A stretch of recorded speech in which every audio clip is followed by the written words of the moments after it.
जय हिंद साथियों। तो अगर आप एसएससी जीडी कांस्टेबल 2025 की तैयारी कर रहे हैं तो इस वीडियो को लास्ट तक देखिएगा, क्योंकि ये आपके लिए एक इंस्ट्रक्शन हो सकता है जो आपके पूरी तैयारी के दौरान और आपके एग्जामिनेशन के समय आपके काम आएगा। और इसी मेथड से अगर आप अपनी स्ट्रेटजी फॉलो करेंगे, अपनी स्ट्रेटजी खुद से बनाकर एग्जामिनेशन तक अपनी तैयारी करते रहेंगे, तो निश्चित ही आप अपने एग्ज़ाम में बेहतर स्कोर करके आएंगे। अभी यहाँ पर देखिए, मैंने क्यों कहा है कि किसी भी कोर्स से आप सिलेक्शन नहीं ले सकते, क्योंकि अभी के टाइम में क्या है कि कंपटीशन इतना बढ़ गया है कि लगभग मैक्सिमम राज्यों में कट ऑफ बहुत ही हाई जाने वाली है। जैसा कि हिंदी भाषी राज्य जो होती हैं वहाँ पर कट ऑफ बहुत ही ज़्यादा जाती है। तो अगर आप किसी एक बेसिक कोर्स के भरोसे सोच रहे हैं कि इसमें हम सिलेक्शन ले लेंगे, तो बहुत ही मुश्किल होगा उसमें सिलेक्शन लेना, क्योंकि अभी के टाइम में कंपटीशन इतना बढ़ गया है कि एक एक क्वेश्चन के लिए लड़ाई है। और आपको खुद एग्जामिनर की भांति सोचना है कि अगर हम एग्जामिनर होते तो कैसे क्वेश्चन सेट करते, और अगर कोई एक टॉपिक है तो उस टॉपिक में कितना डिटेल में एग्जामिनर जा सकता है, वो आपको खुद से सोचना होगा। वो किसी कोर्स में आपको नहीं बताया जाएगा। कोर्स में आपको बेसिक चीज़ें बता दिया जाएगा कि ए जो है एक कार्य को 5 दिन में करता है, बी जो है 10 दिन में करता है, तो दोनों मिलके जो है कितने दिन में कर पाएंगे। तो देखिए, कोर्स ज़रूरी होता है बेसिक के लिए। बेसिक जो है बहुत सारे यूट्यूब पर भी वीडियो आपको मिले हैं, वहाँ से भी आप कर सकते हैं, कोई बड़ी बात नहीं है। तो अगर आप फिर भी कोर्स लेना चाहते हैं, मैं ये नहीं कहता हूँ कि पूरी तरीके से आप कोर्स ना लीजिए, किंतु मैं ये कह रहा हूँ कि पूरी तरीके से कोर्स पर डिपेंड होकर आप सिलेक्शन नहीं ले सकते। आपको खुद से मेहनत करना होगा, एक एक क्वेश्चंस आपको खुद से तराशने होंगे। अभी मैं कुछ क्वेश्चंस को एग्जांपल देके आपको बताता हूँ कि कैसे एग्जामिनर में किन क्वेश्चंस में आप मात खाते हैं। उन क्वेश्चंस को देखने के बाद आपको लगेगा कि हाँ, जो भी टॉपिक दिया गया है उस टॉपिक्स में से आपको खुद से जो है क्वेश्चंस छांटने होंगे। जैसे देखिए, जनगणना हो गया, तो जनगणना में एग्जामिनर कितना डीप जा सकता है वो आपको खुद से भी सोचना होगा। अब ये तो सभी बता देंगे कि यूपी की जनसंख्या सबसे ज़्यादा है, सिक्किम की जनसंख्या कम है, और ये आप बेसिक याद भी कर लेंगे, किंतु जो है इतना सभी कर जाते हैं, इसीलिए तो कट ऑफ हाई जा रहा है। तो जो एडवांस में करके आ रहा है वो जो है सिलेक्शन ले जा रहा है, वो टॉपर बन रहा है। और मैं 99% गारंटी के साथ ये कह सकता हूँ कि कोई भी टॉपर एक कोर्स के बेस पर नहीं बना होगा। भले ही वो बोले कि मैं इस कोर्स को लेकर पढ़ा और मेरे जो है पूरे में से पूरे नंबर आ गए, तो वो पूरी बात गलत है। खुद से मेहनत उसने किया होगा, खुद से अपने नोट्स तैयार किए होंगे, खुद से वो प्रीवियस ईयर प्रश्न को देखकर एक एक क्वेश्चन पर काम किया होगा कि इससे रिलेटेड और क्या प्रश्न बन सकते हैं, तब वो अपने एग्जाम में अच्छा स्कोर किया होगा। तो वही आपको भी करना है। आपको खुद से अपनी स्ट्रेटजी सेट करनी है कि आपको पहले क्या पढ़ना है, किस पर ज़्यादा आपको फोकस करना है।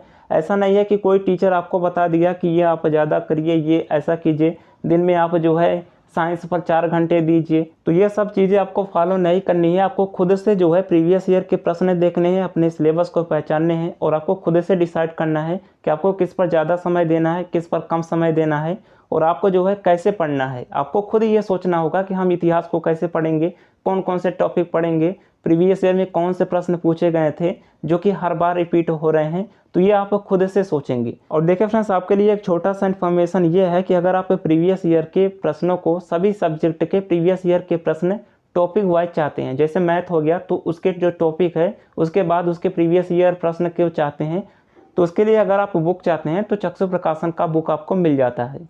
जैसे नंबर सिस्टम हो गया तो उसका थोड़ा सा यहाँ पर कंसेप्ट दे दिया गया है। उसके बाद नंबर सिस्टम से रिलेटेड जो भी प्रीवियस ईयर में प्रश्न आए हुए हैं उन सभी प्रश्नों को दे दिया गया है। तो ये आपके लिए बहुत ही बेहतरीन होगा, क्योंकि हर एक कंसेप्ट पढ़ने के बाद उसके बाद अगर आप प्रीवियस ईयर उससे रिलेटेड सभी प्रश्न लगा लेंगे तो हमें नहीं लगता कि आपका एक भी प्रश्न छूटेगा।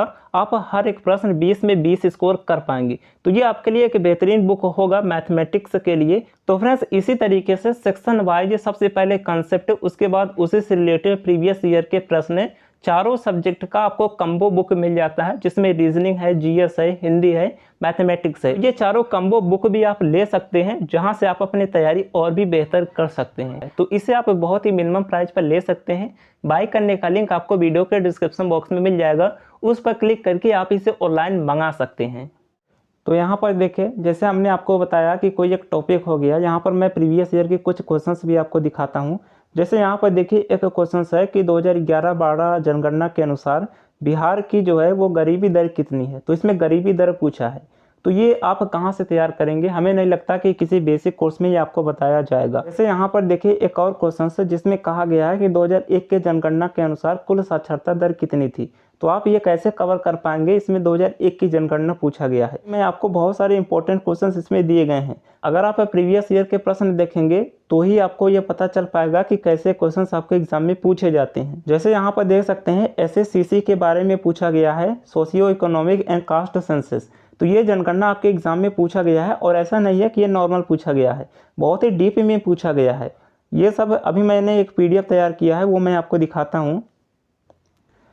जैसे यहाँ पर देखिए, हालांकि यहाँ पर अभी मैं आपको पढ़ाने नहीं आया हूँ, केवल यहाँ पर मैं आपको टॉपिक दिखा रहा हूँ कि किस तरीके से आपको खुद से भी ऐसे तैयार करने हैं। ये तो एक टॉपिक है, इसी तरीके से हर टॉपिक पर आपको कार्य करने हैं।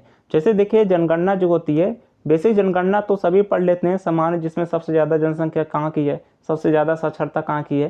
हालांकि ये प्रश्न भी पूछे जाते हैं, किंतु अब जो है हो सकता है कि कुछ स्पेशल पूछा जाए। जैसा कि हमने आपको कुछ प्रश्न आपको दिखाए हैं, तो अब थोड़ा डीप में भी पूछा जा रहा है, तो उन प्रश्नों को भी आपको कवर करके चलने हैं, जिसमें से आर्थिक जनगणना से पूछा जाता है और सामाजिक, आर्थिक और जातिगत जनगणना से भी प्रश्न पूछे जाते हैं। तो इन सभी को आपको अच्छे से समझना होगा और हमने हर टॉपिक को बहुत ही अच्छे से कवर किया है। केवल ये देखिए 3 से 4 पेज की PDF है। अगर इस PDF को ही पढ़ते हैं तो हमें नहीं लगता कि केवल ये 2 टॉपिक, जो आर्थिक जनगणना है और जो यहाँ पर SSCC है, अगर इससे कोई प्रश्न आता है तो एक भी प्रश्न आपके एग्जाम से आपसे छूटेगा नहीं, आप उसे बड़े ही आसानी से कर लेंगे। क्योंकि इसे देखिए हमने स्पेशल जो भी अब तक के एग्जाम में पूछे गए हैं और जो भी आगे बन सकते हैं, जो भी ऑफिशियल साइट पर डेटा दिए गए हैं गवर्नमेंट की वेबसाइट से, वहां से पूरी तरीके से तैयार किया है। यहाँ पर देख सकते हैं आर्थिक जनगणना अब तक 7 हुई है। तो ये सारे प्रश्न बहुत ही इंपॉर्टेंट है और मैं पूरी गारंटी लेता हूँ कि आने वाले एग्जाम में, जो आपका एग्जाम होगा जनवरी फरवरी में, यहाँ से 100% क्वेश्चन लगभग हर एक शिफ्ट में पूछे जाएंगे। तो ये मैं किसी वीडियो में अन्य आपको करा दूंगा, ये मैं आपको बता रहा हूँ। यहाँ पर देखिए SSCC में 3 घटक शामिल है, हर एक पॉइंट से आपके एग्जाम में क्वेश्चंस बने हैं। मैं गारंटी के साथ कह रहा हूँ कि अगर आप इस PDF को पढ़ लेते हैं, उसके बाद प्रीवियस ईयर का आप प्रश्न लगाना। अभी आप प्रीवियस ईयर के प्रश्न ना लगाइए, जब मैं इसे आपको करा दूंगा उसके बाद अगर आप प्रीवियस ईयर के प्रश्न लगाएंगे तो एक भी क्वेश्चन आपका नहीं छूटेगा, आप प्रीवियस ईयर के सभी प्रश्न कर लेंगे। तो इसी तरीके से आपको खुद से पढ़ना है, किसी बैच के भरोसे आपको नहीं रहना, खुद से कार्य करने हैं। टॉपिक बहुत ही जो है लिमिटेड है, कुछ ज़्यादा इसका लॉन्ग सिलेबस नहीं है, बहुत ही छोटा सिलेबस है, किंतु स्पेशल आपको जो है उसी टॉपिक्स में से कुछ क्वेश्चंस निकालने हैं जो इंपॉर्टेंट होते हैं, जो आपके एग्जाम में बन सकते हैं। तो इसी तरीके से हर एक टॉपिक पर आपको कार्य करने हैं, ये मैं आपको करा दूंगा। आप लोग चैनल को सब्सक्राइब कर लीजिएगा, जनगणना भी करा दूंगा और पंचवर्षीय योजना से भी कुछ स्पेशल प्रश्न पूछे जाते हैं, वो भी करा दूंगा। तो जो भी स्टैटिक के स्पेशल पार्ट होते हैं वो मैं आपको करा दूंगा, जो कि निश्चित ही 10 से 15 क्वेश्चन से लगभग आपके कवर कर लेंगे। सारे स्टैटिक के पार्ट में कराने की कोशिश करूंगा। अभी समय है तो अभी मैं कंटेंट पर कार्य कर रहा हूं, तो एग्जाम आते आते मैं आपका सारा करा दूंगा। हमें पता है अभी आप पढ़ेंगे 2 दिन बाद फिर भूल जाएंगे, फिर आपको लगेगा कि मैं फालतू क्यों पढ़ रहा हूँ। तो ये सारे मैं आपको करा दूंगा। अभी अगर आपका बेसिक कंप्लीट नहीं है तो आप जो है अपना बेसिक कंप्लीट करिए। चलिए, बाकी कोई डाउट है कमेंट कर दीजिएगा। आपको खुद से पढ़ना होगा, एक एक टॉपिक को सेलेक्ट कीजिए, उसमें जितना डीप आप जा सकते हैं खुद के लेवल के अकॉर्डिंग, उतना डीप जाकर आप अपने नोट से तैयार कीजिए। तो इस तरीके से अगर आप पढ़ेंगे तो ही आप अपने एग्जाम में सभी प्रश्न कर पाएंगे। चलिए, मिलते हैं नेक्स्ट वीडियो में। कोई डाउट है कमेंट कर दीजिएगा। तब तक लिए जय हिंद।